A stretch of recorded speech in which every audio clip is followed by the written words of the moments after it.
Stay tuned to Kids Corner and set free from all tensions and worries.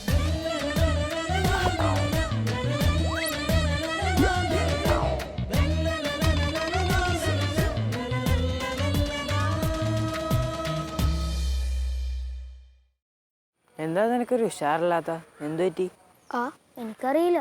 ഇന്ന് നീ എണീറ്റുണ്ടെന്നെ uniform ഇട്ടും കൊണ്ട് പോന്നോ? കുളിച്ചില്ലേ? ഞാനിന്ന് എണീറ്റപ്പോൾ ലേറ്റായി. എൻ്റെ മാമ രാവിലെ കുളിക്കാണ്ട് പുറത്തു പോകാൻ ഒരിക്കലും സമ്മതിക്കില്ല. മഴക്കാലത്തൊക്കെ ഭയങ്കര തണുപ്പല്ലേ, രാവിലെ എങ്ങനെയാ കുളിക്കണേ? നീ ഒന്ന് ശീലിച്ചു നോക്ക്, നല്ല സുഖമാണ്, ഫ്രഷ് ആവും.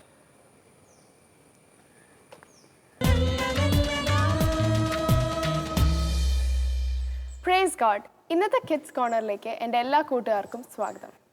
ഇന്നത്തെ നമ്മുടെ ടോപ്പിക് ക്ലെൻലിനെസ്. ക്ലെൻലിനെസ് എന്ന് പറയുമ്പോൾ തന്നെ നിങ്ങളുടെയൊക്കെ മനസ്സിൽ എന്താണെന്ന് ഞാൻ പറയട്ടെ. ഈ പേരും പറഞ്ഞ് എൻ്റെ അമ്മ എല്ലാ ദിവസവും സ്കൂളിൽ പോകുന്നതിന് മുമ്പ് രാവിലെ എന്നെ ഈ തണുപ്പത്ത് വിളിച്ച് എണീപ്പിച്ച് കുളിപ്പിക്കും അല്ലേ? ഭയങ്കര കഷ്ടമായിട്ട് തോന്നിയിട്ടുണ്ടല്ലേ?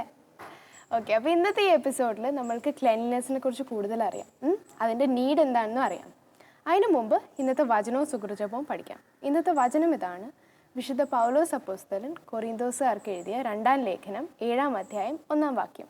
പ്രിയപ്പെട്ടവരെ, ഈ വാഗ്ദാനങ്ങൾ നമുക്കുള്ളതിനാൽ ശരീരത്തിൻ്റെയും ആത്മാവിൻ്റെയും എല്ലാ അശുദ്ധിയിലും നിന്ന് നമ്മെ തന്നെ ശുചീകരിക്കുകയും ദൈവഭയത്തിൽ വിശുദ്ധി പരിപൂർണമാക്കുകയും ചെയ്യാം.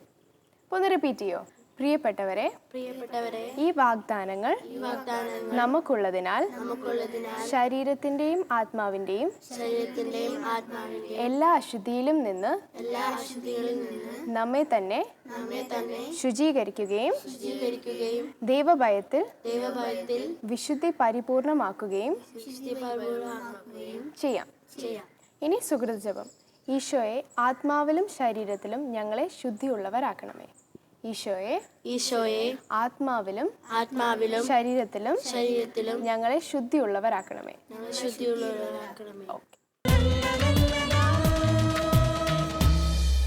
ശുചിത്വം പാലിക്കണമെന്ന പേരും പറഞ്ഞ് വീട്ടിലെപ്പോഴും വഴക്കാണ്. എന്താണ് ഈ ശുചിത്വം?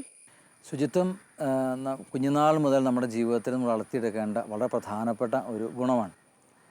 ഈശോ ഒരിക്കൽ തൻ്റെ അടുക്കൽ വന്ന കുഷ്ഠരോഗിയോട് ഈശോ സുഖപ്പെടുത്തുന്ന സമയത്ത് പറയുന്ന ഒരു വചനം ബൈബിളിൽ കൊടുത്തിട്ടുണ്ട്. നിനക്ക് ശുദ്ധി വരട്ടെ എന്നാണ് ഈശോ പറയുന്നത്. അപ്പോൾ നമ്മളെല്ലാവരും ശുചിത്വമുള്ളവരായിരിക്കാൻ ദൈവം പോലും ആഗ്രഹിക്കുന്നു എന്നതിൻ്റെ സൂചനയാണത്. അതുകൊണ്ട് കുഞ്ഞുനാൾ മുതൽ തന്നെ ശുചിത്വമുള്ളവരായി വൃത്തിയോടെ നടക്കാൻ, നീറ്റായി ഡ്രസ്സ് ധരിക്കാൻ, അങ്ങനെ ശുചിത്വം എന്ന ഒരു ഗുണം കുഞ്ഞുനാൾ മുതൽ വളർത്തിയെടുക്കാൻ നമ്മൾ ശ്രദ്ധിക്കണം. ഒരു ചൊല്ല് തന്നെ ഇങ്ങനെയുണ്ട്: ക്ലെൻലിനെസ് ഇസ് നെക്സ്റ്റ് ഗോഡ്ലിനെസ്. ദൈവത്വം കഴിഞ്ഞാൽ പിന്നെ ശുചിത്വം, അങ്ങനെയാണ് പറയാറുള്ളത്. അതുകൊണ്ട് അത്രമാത്രം പ്രാധാന്യമുള്ള നമ്മുടെ ജീവിതത്തിൽ നമ്മൾ വളർത്തിക്കൊണ്ടുവരേണ്ട ഒരു ഗുണമാണ് ശുചിത്വം, കേട്ടോ. അപ്പോൾ എല്ലാ കാര്യത്തിലും ശുചിത്വമുള്ളവരായിരിക്കാൻ നമ്മൾ പ്രത്യേകം ശ്രദ്ധിക്കണം. അങ്കിള് ഉദാഹരണം പറഞ്ഞാൽ, വീട്ടിൽ അങ്കിള് വരുന്ന സമയത്ത് അങ്കിളിനൊരു കുഞ്ഞുണ്ണിയുണ്ട്. ഈ കുഞ്ഞുണ്ണി ഡ്രസ്സൊക്കെ അഴുക്കായി കിടക്കുന്നു, ഡ്രസ്സിലൊക്കെ മൂത്രമൊഴിച്ച് കിടക്കുന്ന സമയമാണെങ്കിൽ അങ്കിൾ ആദ്യം എന്താ ചെയ്യുക? അങ്കിൾ ആദ്യമേ പോയി ഉണ്ണിയെടുത്ത് ഡ്രസ്സൊക്കെ മാറ്റി ഉണ്ണീനെ കുളിപ്പിച്ച് പുതിയ ഡ്രസ്സൊക്കെ ധരിപ്പിക്കും. അതുകൊണ്ട് അങ്കിളിന് പോലും തൻ്റെ കുഞ്ഞ് ഉണ്ണി എപ്പോഴും വൃത്തിയുള്ള ഡ്രസ്സ് ധരിച്ചിരിക്കണമെന്ന് അങ്കിൾ ആഗ്രഹിക്കുന്നു, അല്ലേ? അതുപോലെ തന്നെ നമ്മുടെ സ്വർഗസ്ഥനായ പിതാവ്, നമ്മുടെ അപ്പച്ചൻ നമ്മളെ കാണാൻ ആഗ്രഹിക്കുന്നത് എങ്ങനെയാണ്? എപ്പോഴും വൃത്തിയുള്ളവരായി, നീറ്റായിട്ട് കാണാൻ ആഗ്രഹിക്കുന്നു. അതുകൊണ്ട് നമ്മളെപ്പോഴും ശുചിത്വം എന്ന ഒരു ഗുണം വളർത്തിയെടുക്കാൻ കുഞ്ഞുനാൾ മുതലേ ശ്രദ്ധിക്കണം. ശുചിത്വം വളരെ പ്രധാനപ്പെട്ട ഒരു കാര്യമാണ്. ശുചിത്വം പാലിച്ചില്ലെങ്കിൽ രോഗങ്ങൾ വരുമെങ്കിൽ? തീർച്ചയായും ശുചിത്വം പാലിച്ചില്ലെങ്കിൽ ധാരാളം രോഗങ്ങൾ, കുട്ടികൾക്ക് വരുന്ന കുറേയധികം രോഗങ്ങൾ ശുചിത്വമില്ലായ്മ കൊണ്ട് വരുന്നതാണ്. കുട്ടികളുടെ ഡോക്ടർമാർ പ്രത്യേകം പറയാറുണ്ട്, കുട്ടികൾക്ക് കൂടെ ഉണ്ടാകുന്ന ഛർദിയും വയറിളക്കവും, അതുപോലെ തന്നെ കൂടെ വരുന്ന പനി, കൃമി സംബന്ധമായി വേംസിനുണ്ടാകുന്ന രോഗങ്ങൾ, തൊലിപ്പുറത്തുണ്ടാകുന്ന സ്കിൻ ഡിസീസ്, ഇങ്ങനെ പല രോഗങ്ങൾ, മഞ്ഞപ്പിത്തം തുടങ്ങിയ പല രോഗങ്ങളും നമ്മുടെ ശുചിത്വമില്ലായ്മ കൊണ്ട് തന്നെ വന്നു ചേരുന്നതാണ്. നമ്മൾ നഖമൊക്കെ സമയത്തിന് വെട്ടി വൃത്തിയാക്കുക. ചില കുട്ടികളൊക്കെ നഖം കടിക്കുന്ന ശീലമുള്ള ചില കുട്ടികളുണ്ട്, കണ്ടിട്ടില്ലേ നിങ്ങൾ? അങ്ങനെ അപ്പം നഖത്തിലെ അഴുക്ക് മുഴുവൻ നമ്മുടെ വായിലകത്തേക്ക് പോവുകയും നമുക്ക് അസുഖങ്ങൾ വരികയും ചെയ്യും. അതുകൊണ്ട് ഭക്ഷണം കഴിക്കുന്നതിന് മുമ്പ് നമ്മൾ കളിച്ചിട്ടൊക്കെ ഓടി വരികയാണെങ്കിൽ തന്നെ നമുക്ക് നല്ല വിശപ്പുണ്ടാവും. പക്ഷെ ആ സമയത്ത് നമ്മൾ കൈ കഴുകിയിട്ടേ ഭക്ഷണം കഴിക്കാവൂ കേട്ടോ. അതുകൊണ്ട് പ്രത്യേകിച്ച് നമ്മുടെ ഈ കാലാവസ്ഥ അനുസരിച്ച്, നമ്മുടെ ഇപ്പോഴത്തെ കാലാവസ്ഥ അനുസരിച്ച് നല്ല ചൂടും വിയർപ്പും ഒക്കെ ഉണ്ട്. അതുകൊണ്ട് ദിവസത്തിൽ 2 നേരം കുളിക്കാൻ സാധിച്ചാൽ ഏറ്റവും നല്ലത് അതാണ്. രാവിലെയും വൈകിട്ടും നമ്മൾ കുളിക്കുന്നത് വളരെ പ്രധാനപ്പെട്ടതാണ്. അതുപോലെ തന്നെ മറ്റെല്ലാ തരത്തിലും മുടി വളർന്നു കഴിഞ്ഞാൽ മുടി വെട്ടുക. ഇപ്പോഴത്തേക്ക് മുടിയുടെ സ്റ്റൈൽ കാണുമ്പോൾ അങ്ങളിന് ചിലപ്പോൾ തോന്നാറുണ്ട്. കഴിഞ്ഞ ദിവസം മുടി വെട്ടി ഇറങ്ങിപ്പോകുന്ന ഒരു ചേട്ടനെ ഞങ്ങൾ കണ്ടു. സൈഡിൽ നിന്നൊക്കെ മുടി വെട്ടിയിട്ടുണ്ട്, പക്ഷെ മുകളിൽ മാത്രം മുടി ഇങ്ങനെ പൊന്തി നിൽക്കുന്ന ഒരു പുതിയ സ്റ്റൈലല്ലേ. നിങ്ങളുടെ സ്കൂളിലൊക്കെ അങ്ങനെയൊക്കെയുള്ള കുട്ടികളുണ്ടാവും. അതുകൊണ്ട് നമ്മളെല്ലാ കാര്യത്തിലും നമ്മുടെ ശരീരത്തിൻ്റെ ശുചിത്വം പാലിക്കാൻ നമ്മൾ ശ്രദ്ധിക്കണം. ചില കുട്ടികൾക്കൊക്കെ കുളിക്കാൻ മടിയാണെന്ന് ഞങ്ങൾ കേട്ടിട്ടുണ്ട്. അതുകൊണ്ട് ദിവസവും നമ്മൾ ഏറ്റവും കുറഞ്ഞത് 1 നേരം, സാധിക്കുമെങ്കിൽ 2 നേരമെങ്കിലും കുളിക്കുന്നതാണ് നല്ലത്. അതുകൊണ്ട് രോഗങ്ങൾ വരാതിരിക്കുന്നത്, നമ്മുടെ ശുചിത്വമുള്ള കുട്ടികൾക്ക് രോഗങ്ങൾ വരാതിരിക്കാനുള്ള സാധ്യത കൂടുതലാണ്. അതുകൊണ്ട് പല രോഗങ്ങളും നമ്മുടെ ശുചിത്വമില്ലായ്മ കൊണ്ട് വരുന്നുണ്ടെന്ന് തന്നെയാണ് ഡോക്ടർമാർ പറയുന്നത്. ശരീരത്തിൽ മാത്രം മതിയോ ശുചിത്വം?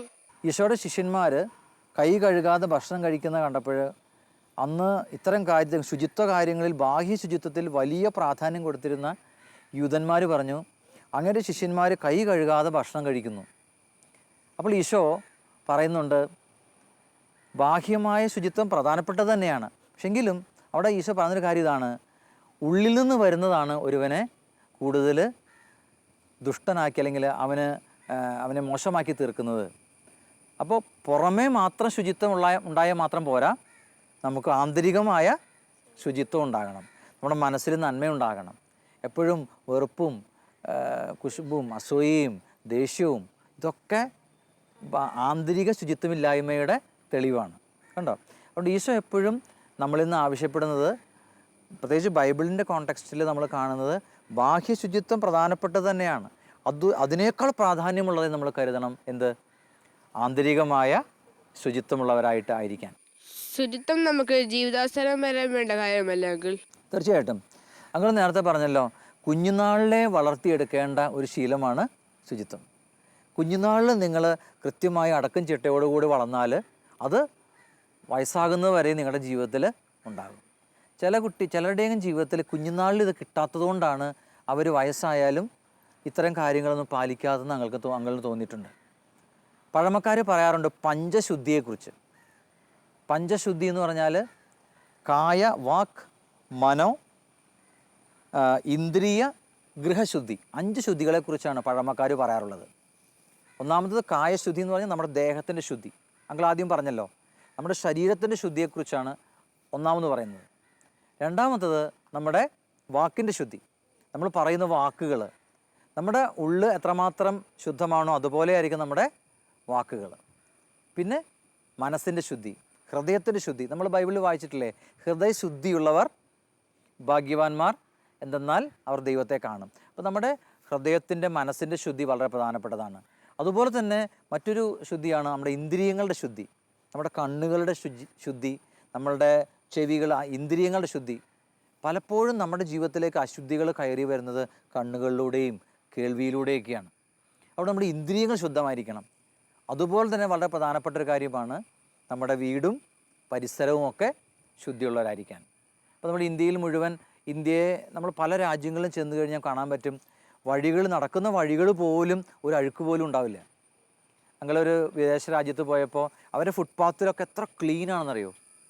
വളരെ നമ്മുടെ രാജ്യത്തെ അപേക്ഷിച്ച് മറ്റ് രാജ്യങ്ങളിൽ അവർ ഈ ശുചിത്വത്തിന് കൊടുക്കുന്ന പ്രാധാന്യത്തെക്കുറിച്ച് അങ്കിളിന് അത്ഭുതം തോന്നിയിട്ടുണ്ട്. ഒരു ചെറിയ കടലാസ് കഷ്ണം കണ്ടാൽ, ഒരു കൊച്ചുകുട്ടി പോലെ അത് കണ്ടാൽ എടുത്ത് അത് ഡസ്റ്റ്ബിന്നിൽ നിക്ഷേപിക്കുന്നത് ഞങ്ങൾ കണ്ടിട്ടുണ്ട്. അതുകൊണ്ട് നമ്മൾ ശുചിയുള്ളവരായിരിക്കണം. അതുപോലെ തന്നെ നമ്മുടെ വീടും പരിസരവും, നമ്മൾ താമസിക്കുന്ന ചുറ്റുപാടും, രാജ്യവും, നമ്മൾ പഠിക്കുന്ന സ്കൂള്, നമ്മുടെ എവിടെയൊക്കെ ആയിരിക്കുന്നുവോ ഈ ശുചിത്വ സംസ്കാരം നമ്മൾ മറ്റുള്ളവരിലേക്ക് പകർന്നു കൊടുക്കണം. അപ്പോൾ നമ്മൾ മാത്രം ശുചിയുള്ളവരായ പോരാ, മറ്റു മനുഷ്യരിലേക്കും ഈ ശുചിത്വം എന്ന ഗുണം പകർന്നു കൊടുക്കാൻ നമുക്ക് സാധിക്കണം. അപ്പം നമ്മൾ ശുചിത്വമുള്ളവരാകും. അങ്ങനെ നമ്മുടെ ചുറ്റുപാടും ശുചിത്വ സംസ്കാരം വളർന്നു വരും. ദൈവം ആഗ്രഹിക്കുന്നത് തന്നെയാണ്. ഈശോ പലപ്പോഴും പറയാറുണ്ട്, ഒരു വചനം ഈശോ പറഞ്ഞത് അങ്ങൾ ഓർക്കുന്നത് എങ്ങനെയാണ്, ഞാൻ പറഞ്ഞ വചനം നിമിത്തം നിങ്ങൾ ശുദ്ധിയുള്ളവരായിരിക്കുന്നു. അതുകൊണ്ട് ദൈവം പോലും, ഈശോ പോലും എത്രമാത്രം ശുചിത്വം എന്ന ഒരു വിഷയം, ഒരു ഗുണം നമ്മളിൽ ഉണ്ടാകണമെന്ന് ആഗ്രഹിക്കുന്നു. അതുകൊണ്ട് നമുക്ക് ശുചിത്വം എന്ന ഈ ഒരു ഗുണം നമുക്ക് ലഭിക്കാൻ വേണ്ടി പ്രാർത്ഥിക്കാം. ഇനി മുതൽ കൂടുതൽ ശുചിത്വമുള്ളവരായി ജീവിക്കാൻ നമുക്ക് ശ്രമിക്കാം. ബാഹ്യ ശുചിത്വം മാത്രം പോരാ, ആന്തരികമായ ശുചിത്വവും വളരെ പ്രധാനപ്പെട്ടതാണെന്ന ആ ഒരു ബോധ്യത്തോടെ ഒരു ശുചിത്വ സംസ്കാരം നമ്മുടെ ചുറ്റുപാടും വളർന്നു വരാൻ വേണ്ടി കുട്ടികളായി നിങ്ങൾ ഈ പ്രായത്തിൽ തന്നെ ഉത്സാഹിച്ചാൽ നമുക്ക് ഒത്തിരി സന്തോഷമുള്ള അവസരങ്ങൾ നമുക്കുണ്ടാകാൻ പറ്റും. അങ്ങനെ ശുചിത്വത്തിന് വേണ്ടി നമുക്ക് പ്രാർത്ഥിക്കാം. ദൈവം നിങ്ങളെ ഇതിനു വേണ്ടി ദൈവം നിങ്ങളെ പ്രത്യേകം അനുഗ്രഹിക്കട്ടെ. അങ്കിളിനോട് സംസാരിച്ച് നിങ്ങളുടെ ഡൗട്ട്സ് ഒക്കെ ക്ലിയർ ചെയ്തോ? അപ്പോൾ എന്ത് മനസ്സിലായി? ശുചിത്വം പാലിക്കുന്നത് ഒരു ദൈവിക കാര്യം കൂടെയാണെന്ന് മനസ്സിലായി അല്ലേ? ഓക്കെ. അപ്പം നമ്മൾ വേറൊരു കാര്യം ഞാൻ ശ്രദ്ധിച്ചിട്ടുള്ളത്, ഇപ്പോൾ ഒരാൾ രാവിലെ തന്നെ നല്ല കുളിച്ച് ഫ്രഷായി നല്ല ക്ലീൻ ആയിട്ട് വരണ കാണുമ്പോൾ നിങ്ങൾക്ക് എന്ത് തോന്നും? പുള്ളീനോട് ഒരു റെസ്പെക്റ്റ് തോന്നും അല്ലേ? അതിനുള്ള നമുക്കും ഒരു ഫ്രഷ്നെസ് ഫീൽ ചെയ്യും ഇല്ലേ? അപ്പോൾ ഇനി മുതൽ നമ്മൾക്കും അങ്ങനെ ചെയ്യാം. അമ്മമാർ കുളിപ്പിക്കുമ്പോൾ മടി തോന്നാണ്ട് ചാടി എണീറ്റ് പോയി കുളിക്കണം. ഓക്കെ.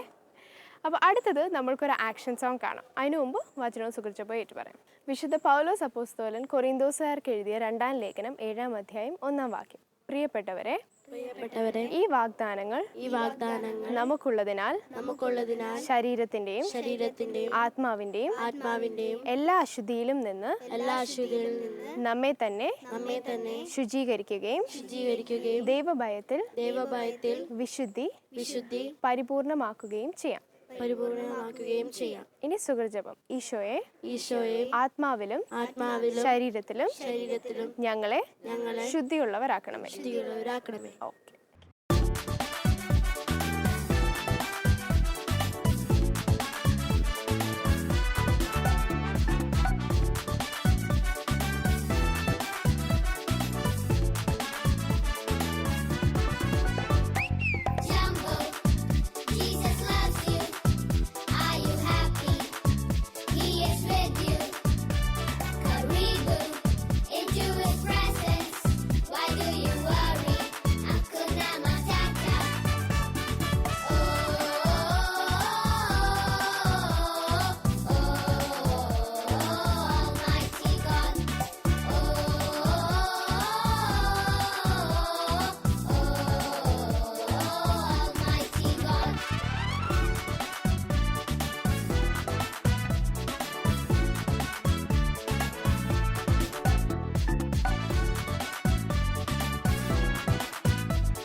അടുത്തത് നമ്മൾക്കൊരു കഥ കേൾക്കാം.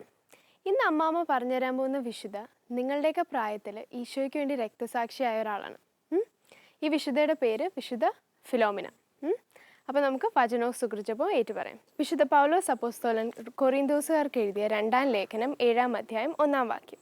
പ്രിയപ്പെട്ടവരെ, ഈ വാഗ്ദാനങ്ങൾ നമുക്കുള്ളതിനാൽ ശരീരത്തിന്റെയും ആത്മാവിന്റെയും എല്ലാ അശുദ്ധിയിലും നിന്ന് നമ്മെ തന്നെ ശുചീകരിക്കുകയും ദൈവഭയത്തിൽ വിശുദ്ധി പരിപൂർണമാക്കുകയും ചെയ്യാം. ഓക്കെ. ഇനി സുഹൃജപം. ഈശോയെ ആത്മാവിലും ശരീരത്തിലും ഞങ്ങളെ വിശുദ്ധിയുള്ളവരാക്കണമേ. ഓക്കെ. വിശുദ്ധ ഫിലോമിനെ കുറിച്ചാണ് ഇന്ന് ഞാൻ നിങ്ങളോട് പറയാൻ പോകുന്നത്. 13 വയസ്സ് മാത്രം പ്രായമുള്ള ഒരു രക്തസാക്ഷി. 19-ാം നൂറ്റാണ്ടിലാണ് ജീവിച്ചിരുന്നത്. അവളുടെ അപ്പൻ ഒരു സാമന്ത രാജാവായിരുന്നു. അമ്മ രാജകുടുംബത്തിൽ തന്നെ ഉള്ള ഒരു സ്ത്രീ. ഇവർക്ക് മക്കളുണ്ടായിരുന്നില്ല ആദ്യം. അപ്പോൾ ഇവർക്ക് മക്കളില്ലാതെ വിഷമിച്ചിങ്ങനെ നടക്കുമ്പോൾ പെട്ടെന്ന് ഒരു സമയത്ത് ഒരച്ഛനുമായിട്ട് പരിചയപ്പെട്ട്. അപ്പോൾ അച്ഛൻ പറഞ്ഞ്, നിങ്ങൾ യേശു ക്രിസ്തുവിൽ വിശ്വസിക്കുകയും മാമോദിസ സ്വീകരിക്കുകയും ചെയ്താൽ നിങ്ങൾക്ക് കുഞ്ഞുണ്ടാവും. അപ്പോൾ അവരെന്തും ചെയ്യാൻ തയ്യാറായിരുന്നു. ഒരു കുഞ്ഞിന് വേണ്ടി അത്രമാത്രം ദാഹിച്ച് നടക്കുന്ന സമയമായിരുന്നു. അവർ സമ്മതിച്ച് അങ്ങനെ ജ്ഞാനസ്നാനപ്പെട്ടു ഉടനെ അവർക്കൊരു കുഞ്ഞുണ്ടായി. അതാണ് ഫിലോമിന. ഫിലോമിനയ്ക്ക് ആദ്യം മാമോദീസ പേരിട്ട് ഫിലോമിന എന്ന് പേരിട്ടപ്പോൾ ഫിലോമിനയുടെ പേരിൻ്റെ അർത്ഥം എന്താണെന്നോ? പ്രകാശത്തിൻ്റെ പുത്രി. എന്താണ്? പ്രകാശത്തിൻ്റെ പുത്രി. അങ്ങനെ അവൾ പ്രകാശത്തിൻ്റെ പുത്രി തന്നെയായിട്ട് ജീവിച്ച്. ചെറുപ്പം മുതലേ അവൾക്ക് യേശുക്രിസ്തുവിനെ ഭയങ്കര സ്നേഹമായിരുന്നു. യേശുക്രിസ്തുവിനോട് കൂടെ എപ്പോഴും ഇരിക്കാൻ അവൾക്ക് വലിയ താല്പര്യമായിരുന്നു. ഇടയ്ക്കിടയ്ക്ക് അവൾ പള്ളിയിലേക്ക് ഓടും. അവിടെ പോയിരുന്ന് ഈശോയുമായിട്ട് സംസാരിക്കും. അങ്ങനെ അവൾ വളരെ ചെറുപ്പത്തിലെ തന്നെ ഈശോയ്ക്ക് പൂർണ്ണമായിട്ട് സമർപ്പിച്ച്. അങ്ങനെ ഇരിക്കുമ്പോൾ ഏതാണ്ട് 13 വയസ്സുണ്ട് ഇവൾക്ക്. ആ സമയത്ത് ഗ്രീസിലാണ് ഇവർ ജനിച്ചതല്ല. അപ്പോൾ ഗ്രീസിലെ സാമന്ത രാജാവായിരുന്നു അപ്പൻ. റോമിലെ അന്നത്തെ ചക്രവർത്തി ഡയക്ലേഷ്യൻ ചക്രവർത്തി, ആ ചക്രവർത്തി എന്തോ ഒരു അന്യായമായിട്ടൊരു യുദ്ധഭീഷണി ഉണ്ടാക്കി. അപ്പോൾ അതിനെപ്പറ്റി ഒന്ന് സംസാരിക്കാനായിട്ട് ഫിലോമിനയുടെ അപ്പൻ റോമിലേക്ക് പോയി. റോമിലേക്ക് പോകാൻ നേരത്ത് മകളെയും അമ്മയെയും കൊണ്ടാണ് പോയത്. അപ്പോൾ അവിടെ ചെന്ന് ഈ ഡയക്ലേഷ്യൻ ചക്രവർത്തിയായിട്ട് കണ്ട് അപ്പോൾ ഇവരെ 3 പേരെയും കൂടിയാണല്ലോ ചക്രവർത്തി കാണുന്നത്. കണ്ടിട്ട് ഈ മകളുടെ നേരെ, അവൾ നല്ല സുന്ദരിയായിരുന്നു ഈ ഫിലോമിനയെ കണ്ടിട്ട് കണ്ണവിടെ ഉടക്കിപ്പോയി. അയാൾക്ക് ഇവളോട് ഭയങ്കര സ്നേഹം തോന്നി. അതിനെ അപ്പൻ പറയണതൊന്നും ചക്രവർത്തി കേൾക്കണില്ല. ഇയാളുടെ ചിന്ത മുഴുവനും ഇവളിലേക്കായിപ്പോയി. അത്രമാത്രം അങ്ങോട്ട് ഇഷ്ടപ്പെട്ടു. അപ്പോൾ ചക്രവർത്തി പറഞ്ഞ്, എൻ്റെ സൈന്യത്തെ മുഴുവനും നിങ്ങളുടെ മുൻപിൽ ഞാൻ നിരത്തി വയ്ക്കാം. എനിക്ക് വേറെ ഒന്നും വേണ്ട, ഇവളെ എനിക്ക് കല്യാണം കഴിച്ച് തരണമെന്ന് പറഞ്ഞു. ഇത് കേട്ടപ്പോൾ അപ്പന് ഭയങ്കര സന്തോഷം. എന്താണെന്ന് വെച്ചാൽ വെറും ഒരു സാമന്ത രാജാവിൻ്റെ മകളെയാണ് ഈ ചക്രവർത്തി ആഗ്രഹിക്കണത്. അപ്പോൾ അയാൾക്ക് സന്തോഷം തോന്നി. അപ്പം തന്നെ ചക്രവർത്തിയോട് പറഞ്ഞ് ശരി സമ്മതിച്ചെന്ന് പറഞ്ഞു. വീട്ടിൽ വന്നു കഴിഞ്ഞപ്പോൾ ഇവളോട് പറഞ്ഞപ്പോൾ ഇവൾ പറഞ്ഞ്, ഒരിക്കലും നടക്കില്ലപ്പാ, ഇത് ഞാൻ എൻ്റെ ചെറുപ്പത്തിലേ തന്നെ ഞാൻ എൻ്റെ കർത്താവിനെ ഭർത്താവായിട്ട് സ്വീകരിച്ചു പോയി. എനിക്കിനി വേറൊരാളെ സ്വീകരിക്കാൻ പറ്റില്ല. അതുകൊണ്ട് എന്നെ ഇതിൽ നിന്ന് ഒഴിവാക്കിയിരുന്നു പറഞ്ഞു. അപ്പം അപ്പം പറഞ്ഞ്, മോളെ നീ എന്താണ് ഈ പറയണത്? ഞങ്ങളെല്ലാവരും, ഈ ജനം മുഴുവനും ചക്രവർത്തി എല്ലാവരും കൊന്നുകളയും. അതുകൊണ്ട് നീ ഇത് സമ്മതിക്കാതെ പറ്റില്ലെന്ന് പറഞ്ഞു. അപ്പോൾ അവൾ കട്ടായം പറഞ്ഞ്, എനിക്കത് സാധ്യമല്ല. ഞാൻ ഈ ലോകത്തിൻ്റെ മകളായിട്ടല്ല ജീവിക്കണത്. എനിക്കൊരു ലക്ഷ്യമുണ്ട്. അതായത് നിത്യജീവൻ അവകാശമാക്കാനായിട്ട്. ഇവിടെ മരിച്ചാലല്ലേ നിത്യജീവന് അവകാശമാക്കാൻ പറ്റുള്ളൂ. അതുകൊണ്ട് ഞാൻ മരണത്തിന് തയ്യാറാകുകയാണ്. എനിക്കൊരിക്കലും അയാളുടെ ഭാര്യയായിരിക്കാൻ സാധ്യമല്ലെന്ന് പറഞ്ഞു. അപ്പനൊക്കെ ഒരുപാട് കാല് പിടിച്ചൊക്കെ പറഞ്ഞു നോക്കി, ഭീഷണിപ്പെടുത്തി നോക്കി, എല്ലാം ചെയ്ത്. പക്ഷെ അവൾ സമ്മതിച്ചില്ല. ഒടുവിൽ ചക്രവർത്തിയോട് ഈ വിവരം പറഞ്ഞു കഴിഞ്ഞപ്പോൾ ചക്രവർത്തി അങ്ങോട്ട് വിളിപ്പിച്ച്, കുടുംബത്തെ മുഴുവനും അവിടെ വിളിപ്പിച്ച് ഇവളോട് കുറേ സംസാരിച്ച് ഇണങ്ങിയും പിണങ്ങിയും ഒക്കെ നോക്കി. അവൾ പറഞ്ഞത് തന്നെ അപ്പോഴും ഇപ്പോഴും എല്ലാം അവൾ ഒട്ടും സമ്മതിച്ചില്ല. ഇവളെ കാരാഗ്രഹത്തിലടച്ച് ഒരുപാട് ദുഃഖ ദുരിതം അതിനകത്ത് അനുഭവിക്കാൻ തുടങ്ങി. പല പ്രാവശ്യം ഇവളെ കെട്ടിയിട്ട് അമ്പ് ചെയ്ത് നോക്കി. ഇതെല്ലാം ചെയ്തിട്ടും അവൾ തൻ്റെ ആ തീരുമാനത്തിൽ നിന്ന് ഒരിക്കലും മാറിയില്ല. അപ്പോൾ ചക്രവർത്തിക്ക് ദേഷ്യം കൂടിക്കൂടി വന്ന് അയാൾ ഒരു ദിവസം എന്ത് ചെയ്തെന്നോ, നങ്കൂരമില്ല, നങ്കൂരം ഭയങ്കര ഭാരമാണ്, ആ നങ്കൂരത്തേൽ കെട്ടിവെച്ച് കെട്ടിവെച്ചിട്ട് ആഴത്തിലേക്ക്, കടലിൻ്റെ ആഴത്തിലേക്ക് തള്ളി. അവിടെ മാലാഖമാർ പൊക്കിയെടുത്ത് ഇവളെ കരയിൽ കൊണ്ടുവന്ന് നിർത്തി. അവിടെയും ചക്രവർത്തി തോറ്റ്. എന്തെല്ലാം പീഡനങ്ങൾ ഇവൾക്ക് വേണ്ടി എറിഞ്ഞിട്ടോ അവിടെ എല്ലാം ദൈവം മാലാഖമാരെ അയച്ച് ഇവളെ രക്ഷിച്ച്. ഇതെല്ലാമാണെങ്കിൽ അയാൾക്കൊരു മാനസാന്തരം വന്നില്ല. അവിടെയുള്ള നാട്ടുകാർക്ക് മുഴുവൻ മാനസാന്തരം. അവർ ഇത് കണ്ടിട്ട്, ഇവൾ പലതിൽ നിന്നും രക്ഷപ്പെടണത് കണ്ടിട്ട് അവരൊക്കെ മാനസാന്തരപ്പെട്ട് യേശു ക്രിസ്തുവിൽ വിശ്വസിച്ച് സ്നാനം സ്വീകരിച്ച്. അതേസമയം ഇയാളുടെ മനസ്സ് കൂടുതൽ കട്ടിയായി. ഇവളെ കൂടുതൽ പീഡിപ്പിക്കാൻ തുടങ്ങി. എന്നിട്ടും ഒരു രക്ഷയില്ലെന്ന് കണ്ടു കഴിഞ്ഞപ്പോൾ ഇവളെ കൊല്ലാൻ തന്നെ തീരുമാനിച്ച് ആരാചാര്യന്മാരോട് പറഞ്ഞ് നിങ്ങൾ അവളുടെ ശിരസ് ഛേദിച്ച് കളയാൻ പറഞ്ഞു. ആദ്യം അവളെന്ത് ചെയ്തെന്നറിയാമോ? ഒരു തൂണിൽ കെട്ടി നിർത്തിയിട്ട് ഈ അമ്പിനെ ഭയങ്കരമായിട്ട് ചൂട് പിടിപ്പിച്ച് തീ പോലെ ആക്കിയിട്ട് അതുകൊണ്ട് ചെയ്ത്. ആ അമ്പ് എന്താ ചെയ്തതെന്നാ, അമ്പ് എറിഞ്ഞവരുടെ മേത്തോട്ട് തന്നെ തിരിച്ചു വന്ന് അവരുടെ ചങ്കിൽ തറച്ച് അവരും 6 പേര് മരിച്ചു. അങ്ങനെയൊക്കെ അത്ഭുതങ്ങൾ ഒരുപാടുണ്ടായിട്ടും ഇയാൾക്കൊരു മാനസാന്തരം ഉണ്ടായില്ല. ഈ ചക്രവർത്തിക്കൊരു മാനസാന്തരം ഉണ്ടായില്ല. ചക്രവർത്തി ജനങ്ങളെയും പീഡിപ്പിച്ച് ഇവളെയും ഒരുപാട് പീഡിപ്പിച്ച് അവസാനം ഇവളെ കൊല്ലാനായിട്ട് തീരുമാനിച്ച് ശിരസ് ഛേദിക്കാൻ പറഞ്ഞു. അങ്ങനെ ശിരസ് ഛേദിച്ച് അവൾ മരിച്ച്.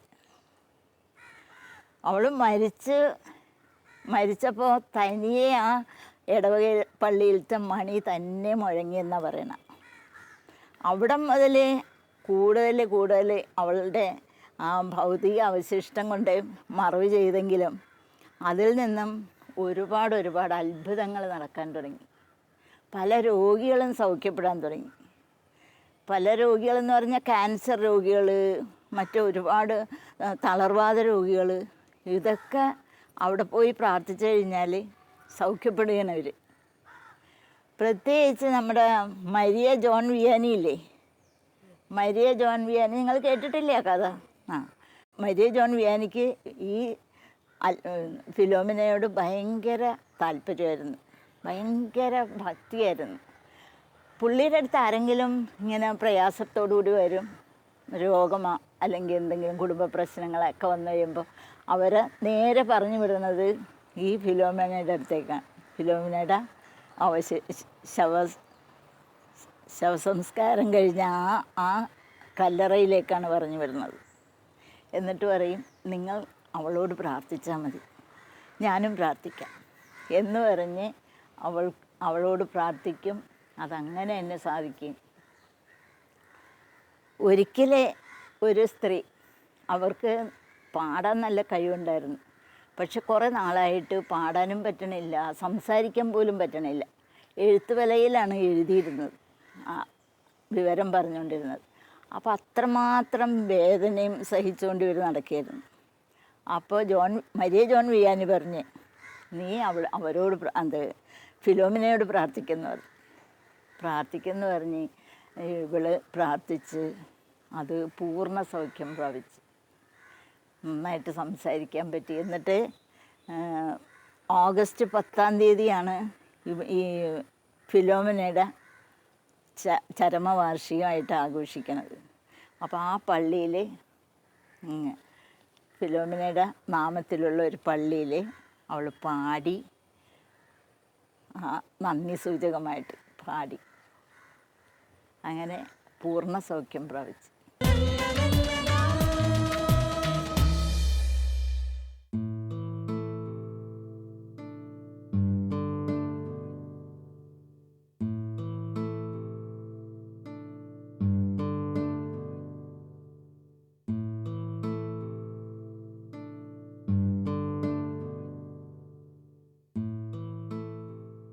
ഇപ്പോൾ ഈ വിഷ്വലിൽ കണ്ട പോലെ ലഞ്ച് ബോക്സ് കഴുകി വെക്കൽ എന്നുള്ളൊരു ശീലം നിങ്ങൾക്കുണ്ടോ?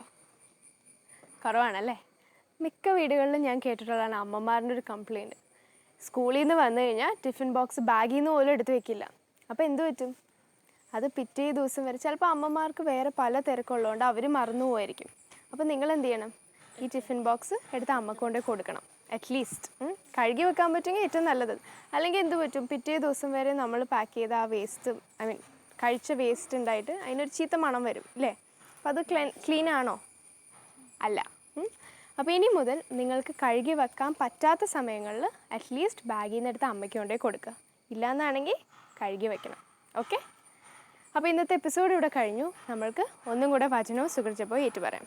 വിശുദ്ധ പൗലോസ് അപ്പോസ്തലൻ കൊറിന്തോസുകാർക്ക് എഴുതിയ 2-ാം ലേഖനം 7-ാം അധ്യായം 1-ാം വാക്യം.